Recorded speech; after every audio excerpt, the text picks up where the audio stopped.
आवाज आ रही है सबको? स्टार्ट करें सेशन। पाक जल डमरू मध्य तक मैंने पढ़ा दिया था। हम्म। Good morning, good morning. हम्म।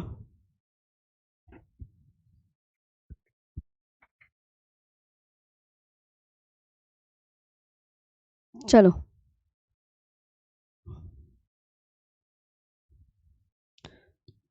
कहाँ थे हम सब?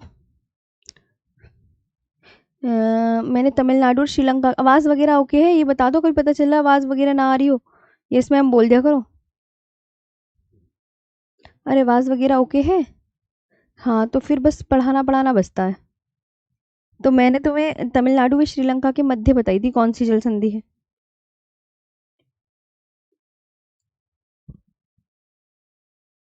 हम्म।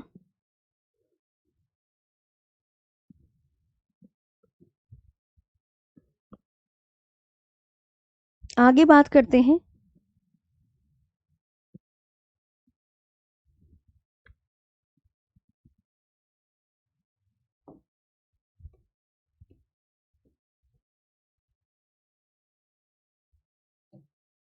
देखो, कोको द्वीप।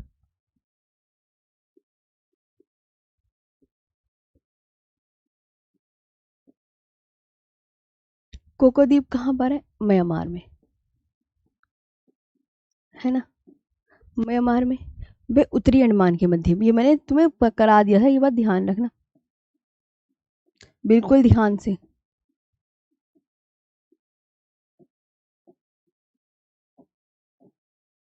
उत्तरी अंडमान के मध्य कौन सी जल संधि है? तो आप क्या बोलोगे? कोको जल संधि।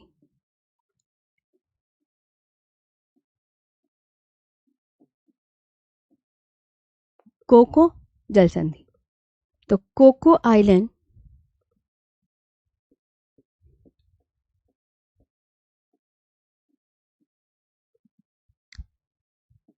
ये कहाँ पर? म्यांमार में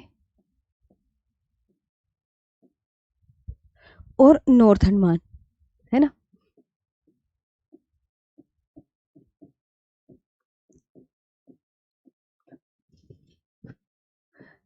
इन दोनों के बीच में कोको स्ट्रेट है।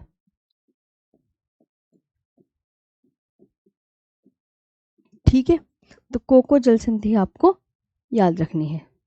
सुमात्रा एक द्वीप है जो कि इंडोनेशिया में स्थित है ना? सुमात्रा एक द्वीप है बच्चों जो कि इंडोनेशिया में स्थित है, ध्यान देंगे। इंडोनेशिया में पड़ता है ये इंडोनेशिया में पड़ता है। और ये ग्रेट निकोबार।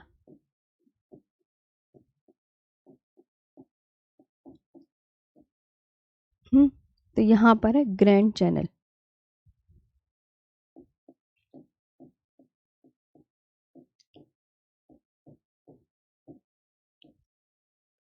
ग्रैंड चैनल यानी सुमात्रा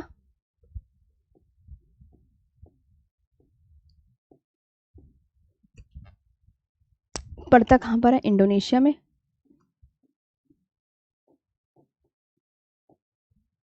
और ग्रेट निकोबार।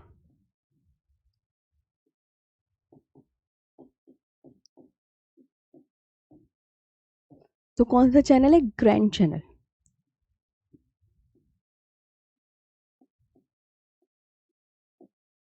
ये ध्यान, ओके। ये देखो, ठीक आराम से ये पढ़ना है। तुम्हें मैंने उस दिन मैप वैप दिखा दी थी?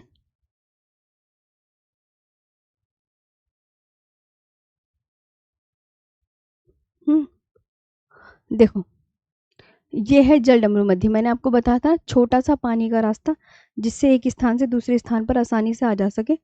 ये संकीर्ण मार्ग होता है। ये भूमि, तो दो भूमियों को ये अलग करता है जो स्ट्रेट होता है। और पानी, इधर पानी है तो इस ये वाली अगर इस सागर में कोई ना हो तो इस सागर में जा सकती है, इस तरीके से। ठीक। और ये देखो पाक स्ट्रेट, ये रही। ये पाक स्टेट। यहाँ पर कुछ चीजें और मैं बता रही हूँ। जैसे रामेश्वरम किस स्टेट में है? पूछा जाता है। रामेश्वरम, बताइए। देखिए, ये ध्यान रखना है बच्चों, अगर आपसे कोई पूछे रामेश्वरम कहाँ पर है तो आप क्या बोलोगे? रामेश्वरम, बताओ, तमिलनाडु में। कहाँ है बच्चों? तमिलनाडु में। Thank you Anshu Rawat. रामेश्वरम तमिलनाडु में है। ये ध्यान, ये लिख लो कॉपी में कि बच्चों, अगर ये थोड़ा ना, अगर मैप को भी मैं समझाती हूँ आपको तो आप याद रखा करो। अच्छा, रामेश्वरम कहाँ है बच्चों? तमिलनाडु में। ये देखो जाफना लिखा है, यहाँ पे लिखा है जाफना प्रायद्वीप। तो जो जाफना प्रायद्वीप आपको कहाँ मिलेगा बच्चों? श्रीलंका में। कहाँ मिलेगा? मतलब मैप में भी चीज़ें आपकी बनी रहती हैं, है ना। यहाँ पर आप देखेंगे, ये ये पम्बन द्वीप है, तो ये पाक स्ट्रेट और ये गल्फ ऑफ मन्नार है, ये कन्याकुमारी है ना। ये आप देख सकते हैं, पाक स्ट्रेट ये रहा। ओके, आगे ये देखो जाफना लिखा हुआ है ना, जाफना श्रीलंका में। ये देखो,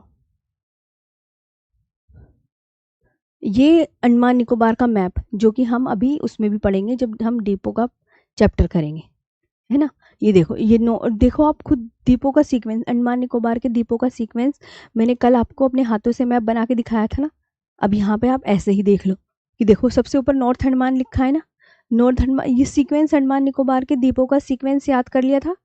वो याद करना है जो मैंने अपने हाथों से बनाया था, उसमें ज़्यादा अच्छे से दिख रहा होगा आपको। हम्म तो नॉर्थ अंडमान है, मिडिल अंडमान है, साउथ अंडमान है, लिटिल अंडमान है। अब यहाँ पर देख सकते हैं कार निकोबार है, लिटिल निकोबार, ग्रेट निकोबार। तो अब यहाँ पर देखो डंकन पास किसके बीच में है? साउथ अंडमान और लिटिल अंडमान के बीच में है। 10 डिग्री चैनल लिटिल अंडमान और कार निकोबार के बीच में है। ये सब मैंने 10 डिग्री चैनल, डंकन पास, ये अंडमान निकोबार में जब मैंने मैप बनाया उसमें सिखा दिया। अभी जो चीज़ें रह गई हैं वो द्वीपों के चैप्टर में हम कंप्लीट करेंगे, क्योंकि अभी तो मैं स्ट्रेट के लिए मैप बनाया था सिर्फ। जो मैप बनाने का उद्देश्य था वो स्ट्रेट के लिए था सिर्फ। देखो ये सीक्वेंस है अंडमान निकोबार के द्वीपों का, ये याद करना है। North Andaman, middle, south Andaman, south Andaman little Andaman के बीच में डंकन पास है। लिटिल अंडमान और कार निकोबार के बीच में 10 डिग्री चैनल। ये little Nicobar, great Nicobar, great Nicobar और सुमात्रा के बीच में ग्रैंड चैनल। दिख रहा है ऐसे। एक मैप और लिया, north Andaman, middle Andaman, south Andaman, ये कैपिटल है पोर्ट ब्लेयर। लिटिल अंडमान, कार निकोबार, ये इसके अंडमान निकोबार के द्वीप हैं। Bompoka, Nancowry, great Nicobar, Teressa, Katchal, little Nicobar. Map आपको दिए हैं, अलग अलग मैप दिए हैं। अलग अलग मैप में अंडमान निकोबार के कौन कौन से द्वीप हैं ये ध्यान रखना है। बम्पोका, ननकोवरी, ग्रेट निकोबार, लिटिल निकोबार, कच्चल, टेरोसा पता होनी चाहिए। कोई कह दे लक्षद्वीप में पड़ता है तो फिर गलत हो नहीं जाएगा। रामेश्वरम तमिलनाडु में, ये पाक स्टेट, जाफना प्रायद्वीप श्रीलंका में है। और अब आगे बढ़ते हैं, ठीक है। तो ये स्ट्रेट वाला जो टॉपिक है वो आपका पूरा तरीके से फिनिश हो गया है ना। चलो अब आगे का चैप्टर डालो। अब एक न्यू चैप्टर है भारत का समुद्री क्षेत्र।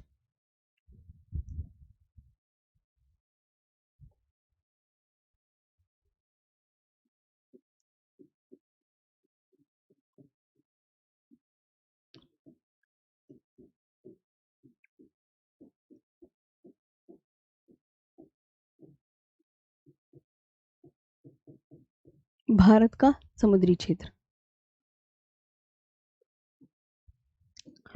समुद्र के कानून पर संयुक्त राष्ट्र सम्मेलन होता है। अभी ध्यान से सुनते रहो, इसी से सब चीजें समझ में आ जाएंगी, है ना। एक एक लाइन को ध्यान से सुनना और समझना है, जब ही आएगा। समुद्र के कानून पर, समुद्र के कानून पर संयुक्त राष्ट्र सम्मेलन कब होता है? सन बताना है।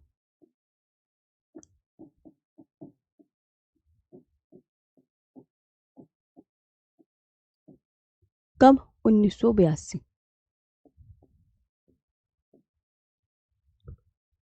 1982 United nation,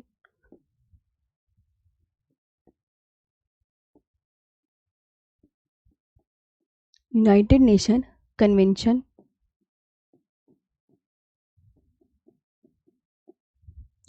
on the law of sea,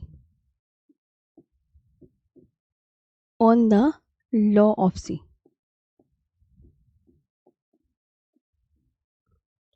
ये आपको ध्यान रखना है। अब एक समझ में आया कि सन में हुआ था ये समुद्र के कानून पर संयुक्त राष्ट्र सम्मेलन। सन। अभी मैं तुम्हें बेसिक बेसिक पॉइंट्स लिखवाऊंगी। आधार रेखा क्या होती है इसे ध्यान से समझो। बेस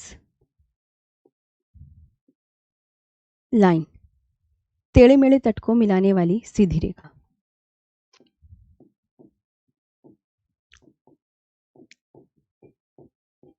तट को मिलाने वाली सीधी रेखा।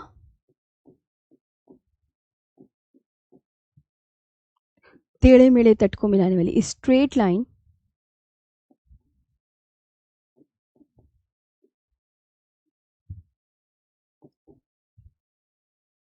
a straight line joining the rugged coast.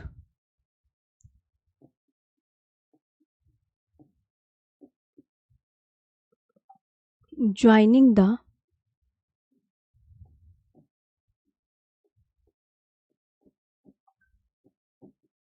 rugged coast, है ना। पता चल गया। अभी मैं सब मैप बना के भी दिखाऊंगी, थोड़ा सब्र करना है। अब आता है आंतरिक जल क्या होता है।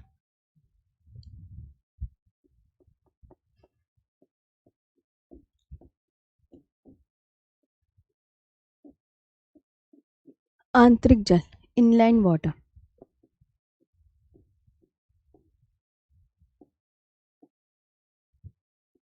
अभी मैप बना के दिखाऊंगी ना, तो और स्थलीय भाग एवं आधार रेखा के मध्य स्थित।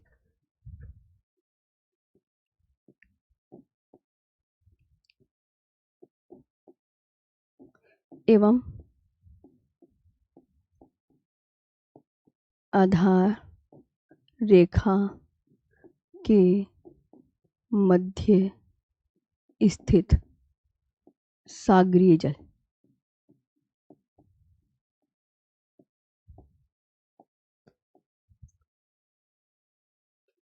सी water situated between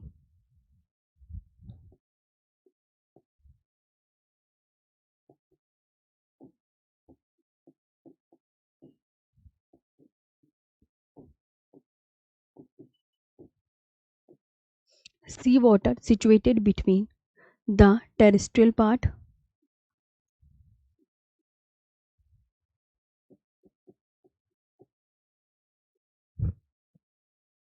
and the baseline.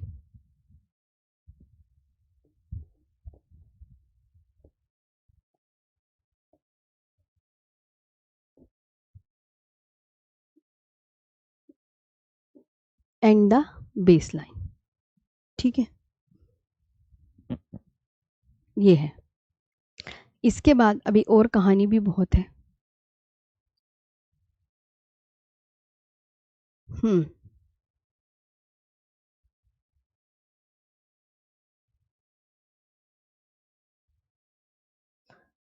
Enclose क्या होता है, इस इंग्लिश में लिखा मैंने चैप्टर का नाम, maritime boundary of India.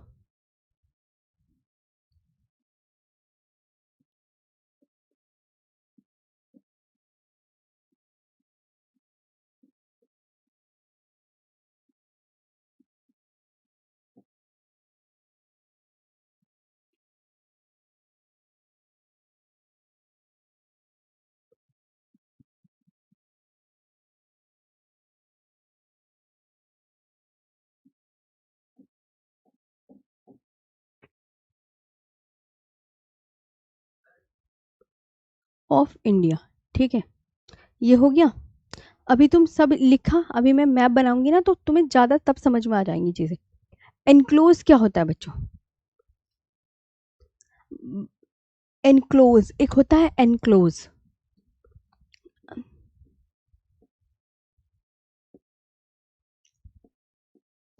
क्या है ये एनक्लोज, फुल फॉर्म क्या होती है।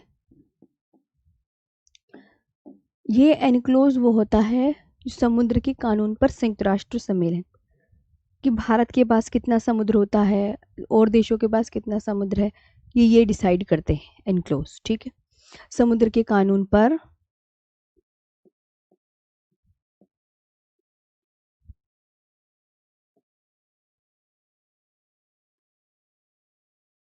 पर संयुक्त राष्ट्र सम्मेलन,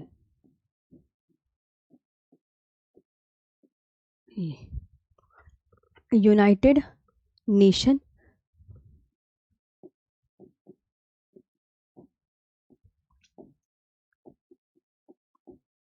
नेशन कन्वेंशन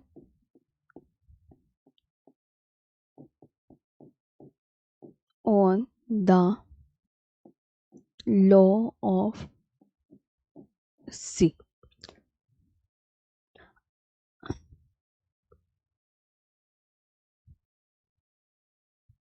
ठीक है, ये आपको पता होना चाहिए।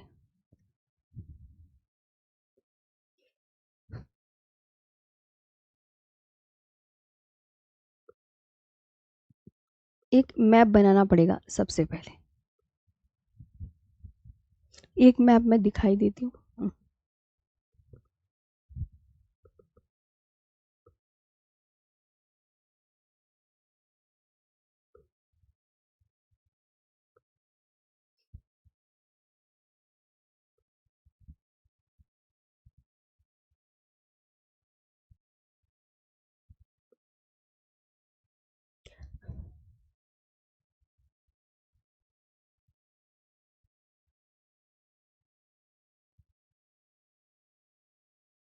ये देखो, ये क्या है? भारत। अब भारत का जो समुद्री क्षेत्र है ना, उसको 3 भागों में बांटकर पढ़ते हैं। 12 समुद्री मील, 24 समुद्री मील और 200 समुद्री मील। ये एनक्लोज ने ना भारत की समुद्री सीमा को 3 भागों में डिवाइड किया है कि 12 समुद्री मील तक के क्षेत्र को कहते हैं प्रादेशिक समुद्री सीमा, ये नाम याद करने हैं। 24 समुद्री मील तक के क्षेत्र को कहते हैं अविच्छिन्न मंडल या संलग्न क्षेत्र, और 200 समुद्री मील तक के क्षेत्र को कहते हैं अनन्य आर्थिक क्षेत्र। उसके बाद यहाँ पर खुला समुद्र बचता है। तो ये मैं आपको मैप बना के दिखाती हूँ, उससे ज़्यादा आपको क्लियर हो। चलो,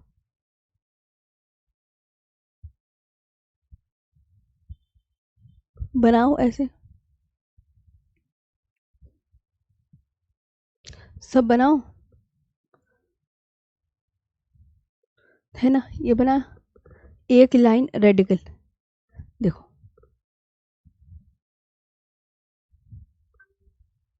एक लाइन मैंने ये खींच ली,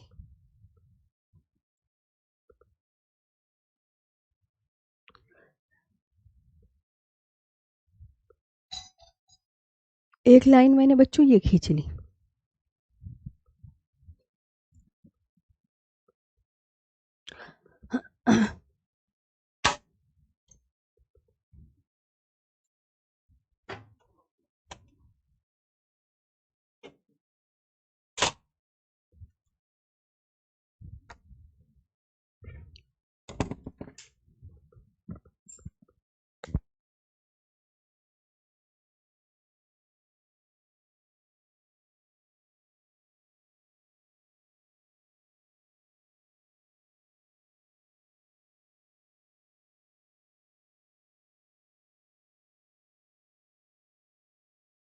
ठीक है बच्चों, यहाँ तक करा आपने?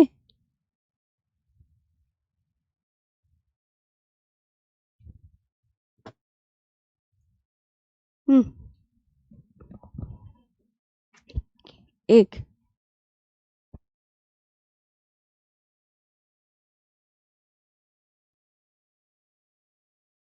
ठीक है बच्चों, एक आपने लाइन ये खींची, एक ये और एक काले कलर की, ये, ठीक। अब तुम्हें मैं बताती हूँ, देखो आंतरिक जल किसे कहते हैं। अब मैं ये बताना चाह रही हूँ, जो ये है,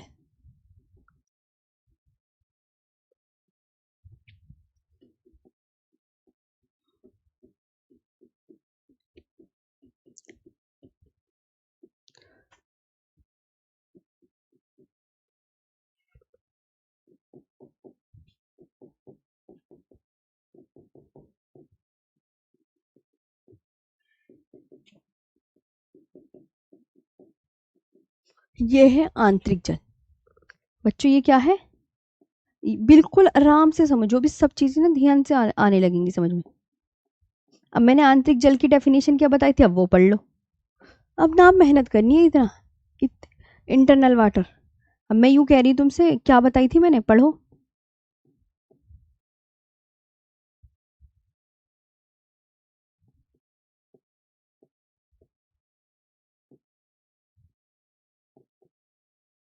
इंटरनल वाटर है ना, या आंतरिक जल। और ये बच्चों ये रेड कलर की है आधार रेखा। क्या डेफिनेशन, आधार रेखा को इंग्लिश में क्या बताया था मैंने, बेस लाइन,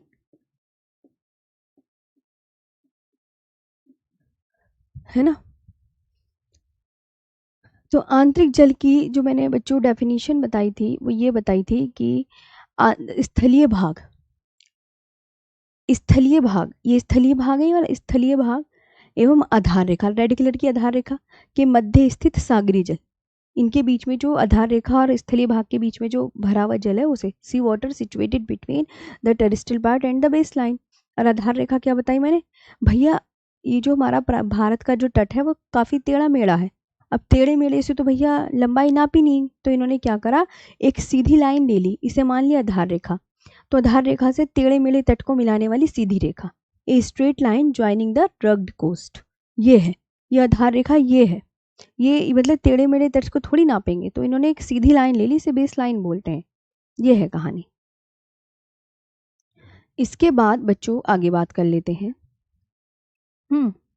तो ये तो तुम्हें पता चल गया।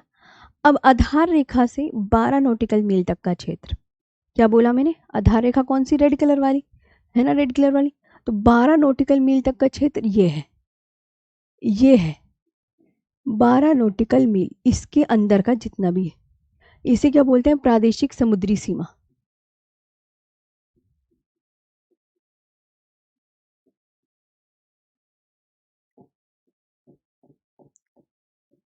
ठीक है, मतलब आधार रेखा से, आधार रेखा ये रेड कलर वाली आधार रेखा से 12 नॉटिकल मील तक के क्षेत्र को क्या कहते हैं, ये आपको कंठस्थ करना है।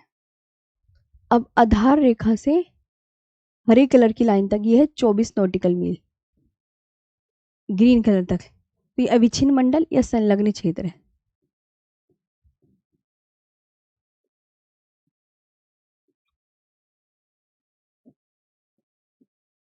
या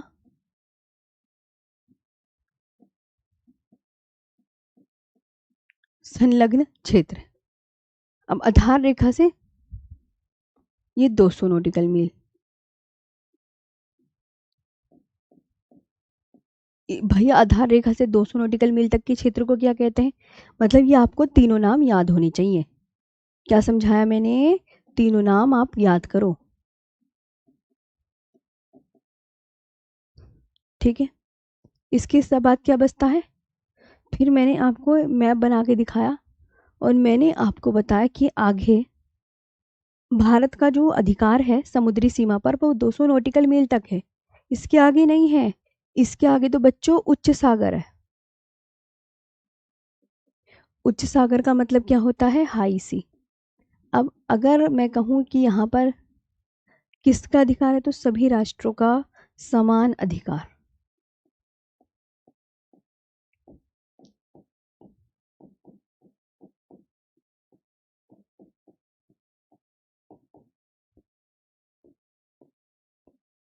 अब तुम्हें बात मैंने जो जो कंठस्थ कराई याद हुई कुछ, खुद अपने आप सोचो, खुद बताओ याद हुई हैं।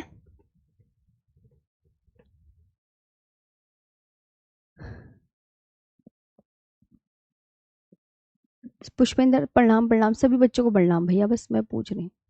चलो बहुत आराम से, बहुत ही बेसिक अच्छे से, अब कुछ इंपॉर्टेंट पॉइंट्स।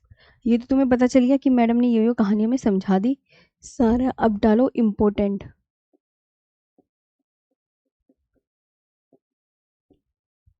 एक नॉटिकल मील,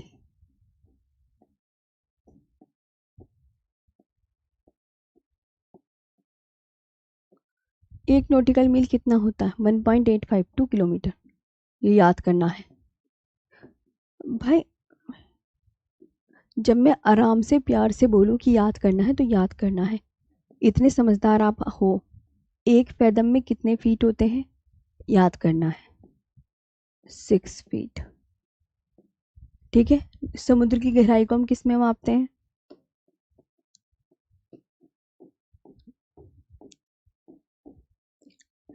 गहराई को हम फैदम में मापते हैं। फैदम में मापते हैं। We measure the depth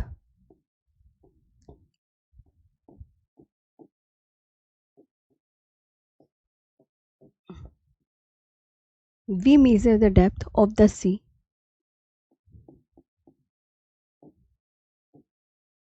sea in fathoms. FATHOMS। भारतीय समुद्री सीमा को कितने भागों में बांटा गया है? पूछा जाता है। 3 में, 4 में, 5 में, 6 में। बताओ कितने बताई मैंने? बताओ, अभी तो पढ़ाया है। इतनी जल्दी भूल गए? आप बताया करो खुद सोच के कि मैंने कितने बताया।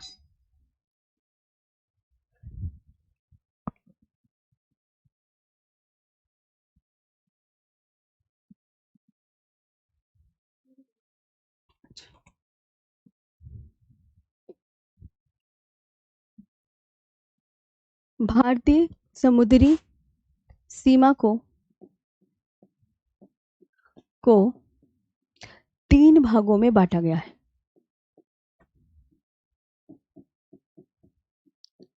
में बांटा गया है।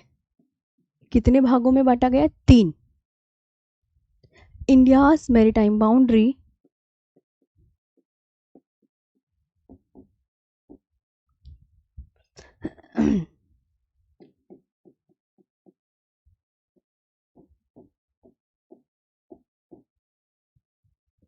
is divided into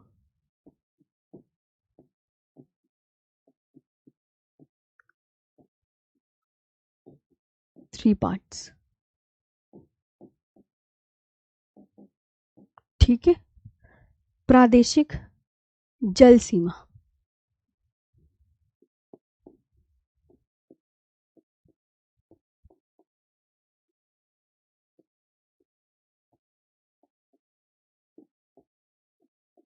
मैंने बताया ना कितने में। इसे क्या बोलते हैं? टेरिटोरियल सी है।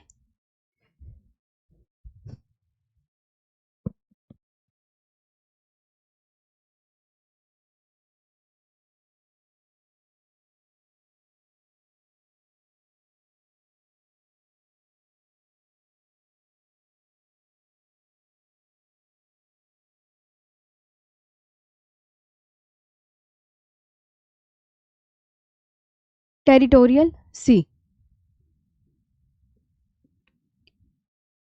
यह आधार रेखा से 12 नॉटिकल मील है ना।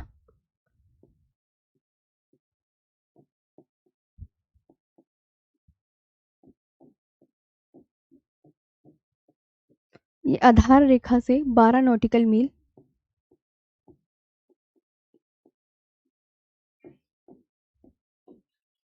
ये आधार रेखा से 12 नॉटिकल मील या समुद्री मील तक का क्षेत्र। आए समझ में? क्या क्या सिखाया? पल्ले पड़ा दिमाग में? मतलब पूछा जाएगा कि प्रादेशिक जल सीमा कहाँ से कहाँ तक है, तो क्या बताओगे? आधार रेखा से 24 नॉटिकल मील तक है ना। हाँ या ना में आंसर दो, चलो बताओ। 24 नॉटिकल मील तक है ना ये प्रादेशिक जल सीमा। It is the area up to 12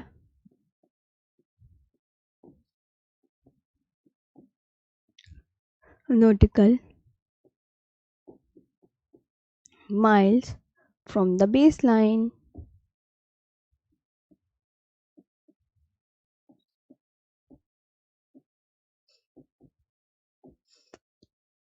हाँ, कहाँ तक है? ये बताने होते हैं तुम्हें ना, गलत हो जाती हैं चीजें ऐसे ही दिमाग में।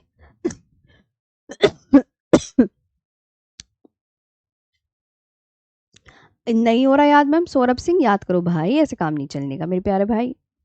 अब भारत इस प्रादेशिक जल सीमा में क्या क्या काम कर सकता है? भारत को किस किस प्रकार के अधिकार है? भारत को इस क्षेत्र में ऐसे कह देना सभी प्रकार के,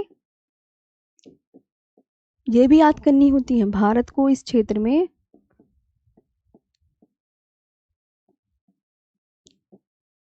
भारत को इस क्षेत्र में सभी प्रकार के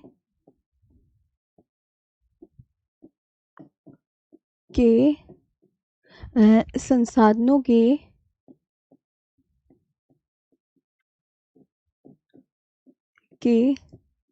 दोहन का पूर्ण अधिकार है। पूर्ण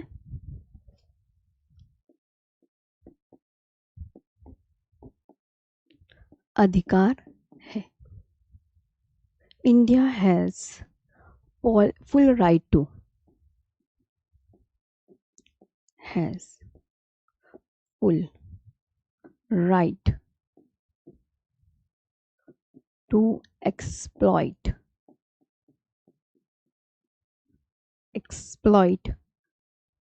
all types of resources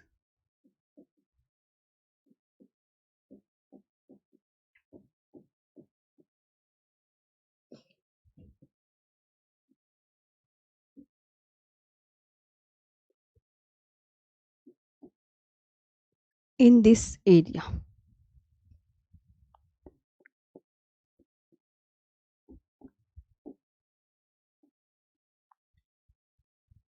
अब दूसरा आता है, कुछ भी, चाहे तेल निकले, चाहे मछली निकले, चाहे कोई नई द्वीप का निर्माण हो, कुछ भी हो, वो भारत के अंडर में ही आएगा। अब आता है अविच्छिन्न मंडल, या इसका दूसरा नाम क्या है? क्या है ये? क्या पढ़ना जरा, क्या लिखा है? पढ़ो, पढ़े, पढ़ के सुनाओ। मैं बोलती हूँ ना, लाइन मैं खड़ी भी रहती हूँ, मैं बोलती भी हूँ, और तुम थक जाते हो, है ना? थक तुम जाते हो, मुझे तो ऐसे लगता है। कंटिगुअस जोन, यह कहाँ से कहाँ तक का क्षेत्र है? बताओ, आधार रेखा से कहाँ तक का है ये?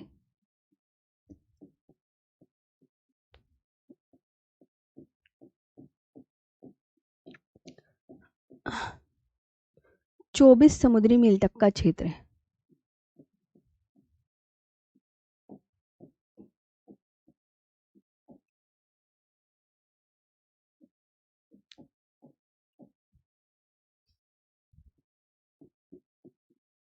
ठीक है, ये कंठस्थ करना है कि 12 समुद्री मील तक के को क्या कहते हैं, 24 को क्या कहते हैं, ये सब याद करना है। It is the area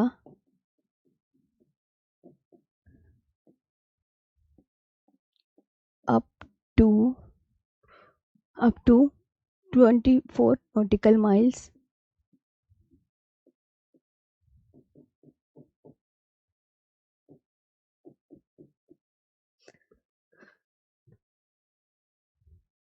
from the base line.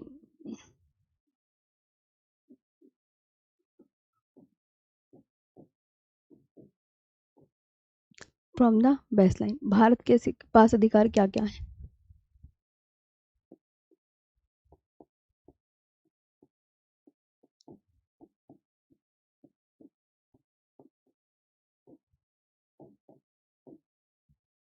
India has the right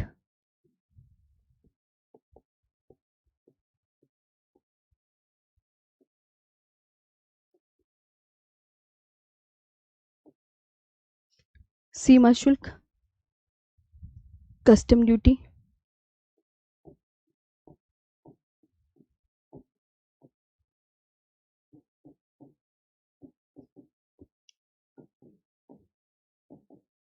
custom duty का साफ सफाई की जिम्मेदारी,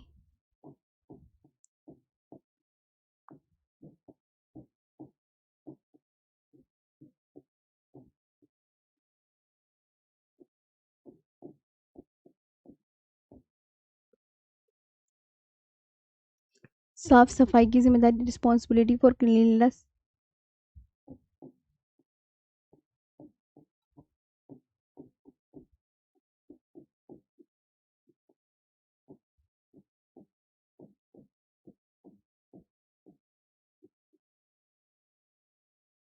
रिस्पॉन्सिबिलिटी फॉर क्लीनलीनेस, पर्यावरणीय स्वच्छता का अधिकार।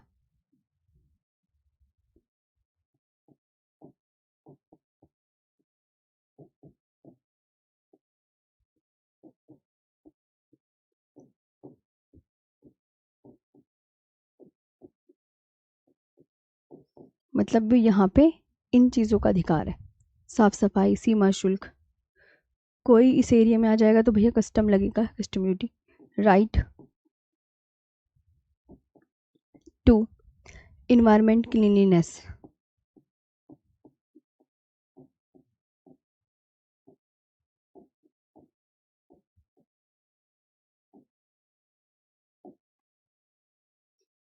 ठीक है, तो अविच्छिन्न मंडल में वो ये काम कर सकता है।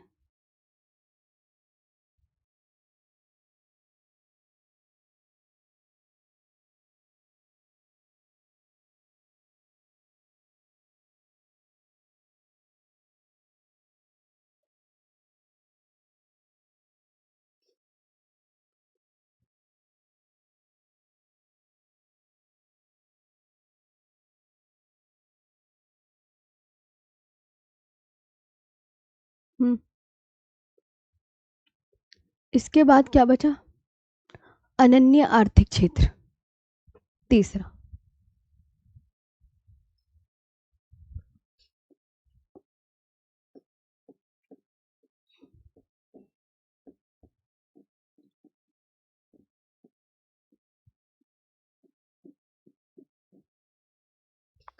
एक्सक्लूसिव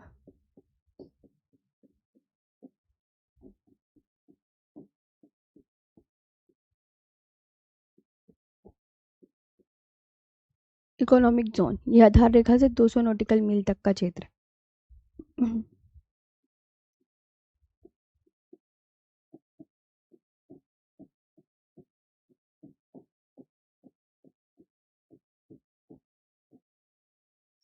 यह आधार रेखा से 200 नॉटिकल मील तक का क्षेत्र है। ठीक है, it is the area up to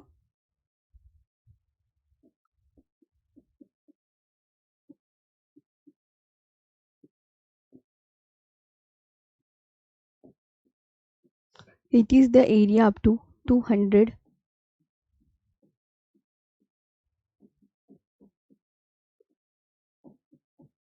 nautical miles from the baseline.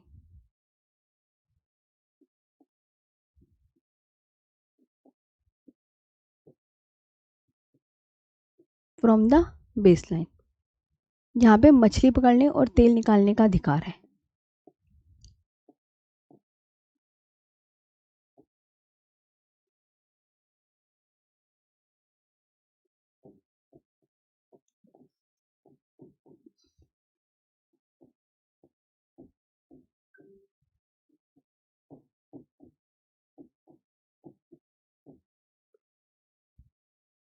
ठीक है, right to fish and extract oil.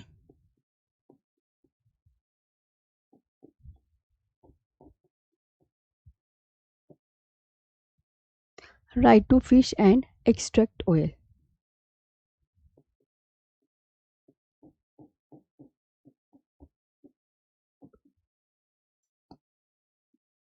ठीक है, नया द्वीप,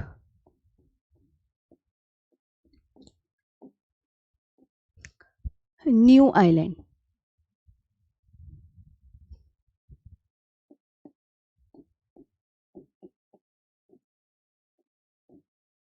नए द्वीप, कोई भी नया द्वीप मिलेगा तो वो भी भारत के अंडर में आएगा। और 200 नॉटिकल मील के बाद क्या बचता है बताओ? के बाद उच्च सागर, हाई सी।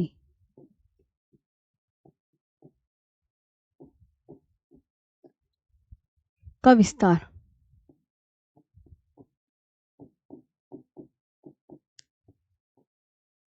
जहां सभी राष्ट्रों का समान अधिकार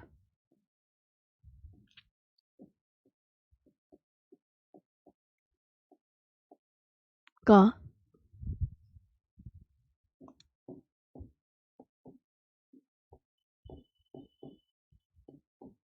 समान अधिकार। ठीक है। आफ्टर द 200 नॉटिकल मील क्या बचता है, मैंने बताया ना,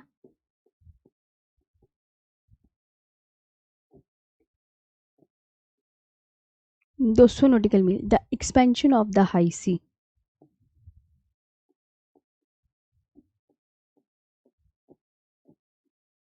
of the high sea where all nations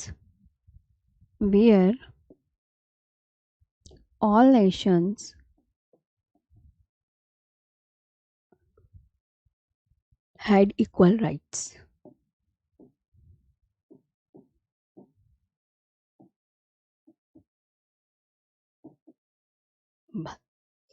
ठीक है।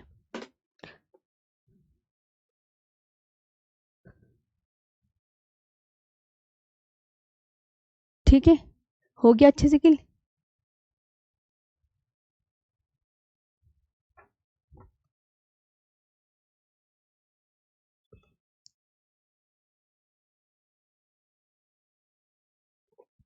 ठीक है, यहाँ तक समझ में आया। मतलब तीनों क्षेत्र आपको याद रखने कि भारत की समुद्री सीमा को 3 भागों में बांटा गया है: प्रादेशिक समुद्री सीमा, संलग्न या अविच्छिन्न मंडल और अनन्य आर्थिक क्षेत्र। अनन्य आर्थिक क्षेत्र में भैया मछली पकड़ने, तेल निकालने का अधिकार है। 200 आधार रेखा से 200 नॉटिकल मील तक नया द्वीप होगा तो वो भी भारत के अंदर आएगा, चाहे किसी और देश ने खो जाओ, कोई भी किसी ने भी खोजी, लेकिन भारत को मिलेगी 200 नॉटिकल के बाद उच्च महासागर का विस्तार जहाँ सभी राष्ट्रों का समान अधिकार।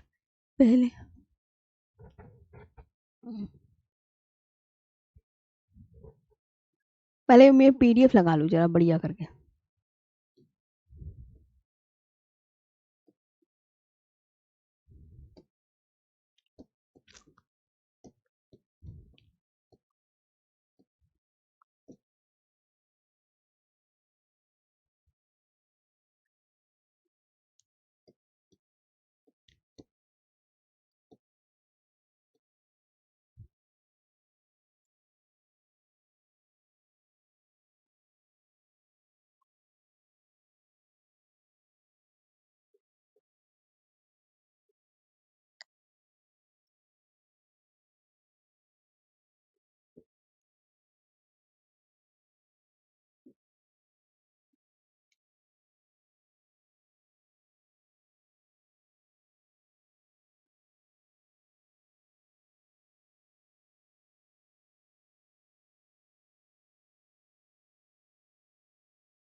अब देखो बच्चों, तुम्हें मैंने यहाँ तक कराया।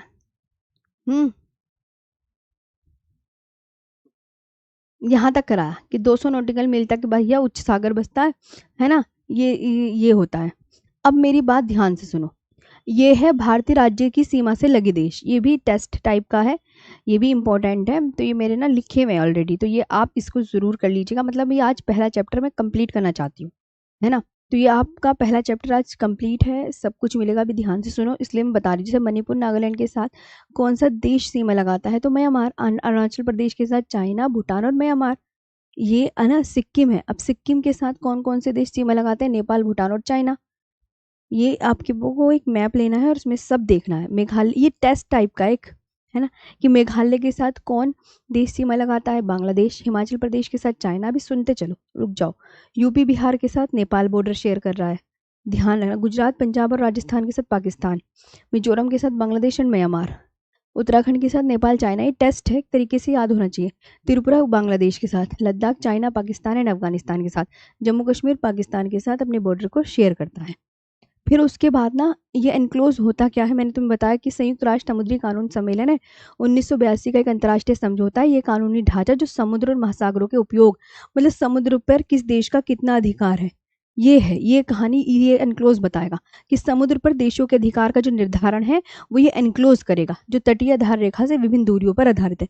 और आधार रेखा से, हर हमारे भारत को 3 भागों में बांटा गया आधार रेखा से। तो ये एनक्लोज का मतलब ये होता है। ये लिखना नहीं, सिर्फ समझना है। और ये आ गया पूरे चैप्टर का निचोड़, जिसे होता है नहीं वन लाइनर में सारे निचोड़ होना, निचोड़ टाइप का। कि भारत को, मैं शुरू से ही, इस शुरू से कि भारत को हिंदुस्तान की संज्ञा किस देश के निवासियों ने प्रदान की? ईरानियों ने। मतलब ये वन लाइनर टाइप के हैं। ये तो मैं दिखा रही हूँ, ये अपना आप घर पे पढ़ने हैं, क्योंकि ये मैंने सब कुछ लिखवा रखा है। ये वन लाइनर है, मतलब वन लाइनर में आपकी इतने सारी चीज़ें हैं। कर्क रेखा के विषय में है, भारत के सुदूरस्थ बिंदु के विषय में है। और ये निचोड़ टाइप का है कि मतलब कुछ क्वेश्चन आपका छूटे ना। भारत और पाकिस्तान के बीच अध्यारोपी सीमा। किसी किसी को भैया कैपिटल भी याद नहीं होती, तो ये कैपिटल है कि हिमाचल प्रदेश की शिमला है, पंजाब की चंडीगढ़। तो मैंने पहले चैप्टर को मैंने पूरा कोशिश की है कि सब कुछ मैं आपको दूं। और ये प्रीवियस ईयर क्वेश्चन है, ये सारे 50। अभी आपके ये इलाहाबाद हाईकोर्ट वाले टाइप हो रहे हैं, वो मैं अलग दूंगी। मैंने आपको कहा था ना, ये 50 ये अलग है, ये वाले क्वेश्चन। तो अब इन्हें भी कर लेना और इलाहाबाद हाईकोर्ट वाले टाइप होने देना। तो पहला चैप्टर आपका कंप्लीट हो गया आज।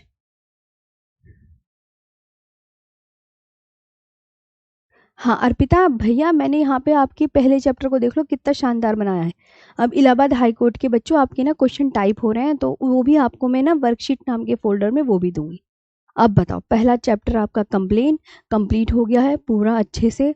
एक एक मैंने एक्सप्लेन करी हर चीज़ें, है ना। अब इसका काम तुम्हें क्या करना, पढ़ो मन लगा के, और क्या, है ना।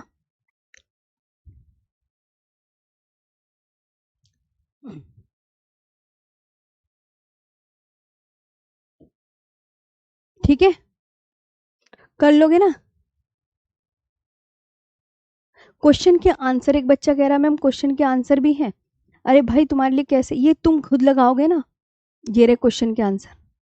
46 क्वेश्चन है, तो 46 क्वेश्चनों की आंसर सीट लास्ट में लगी हुई है। हाँ, और इलाहाबाद हाई कोर्ट के भी टाइप होने तो पहले एक, मेरे पास जो जो चीज़ें हैं मैं धीरे धीरे सब प्रोवाइड करूँगी। ऐसा नहीं है, अभी चीज़ें करने दो। अब कल हम पढ़ेंगे भारत का दूसरा चैप्टर। आज के लिए इतना ही, थैंक यू सो मच। पूरा चैप्टर फिनिश। हाँ कर ले। ये नहीं नहीं संध्या बाबू, क्वेश्चन तो अपने आप लगाओ ना, आपको पता होना चाहिए कि कितना हमें याद हुआ। वन लाइनर भी पढ़ना कि कितना मैम ने हमें सिखाया, ये काम तो आपका है ना।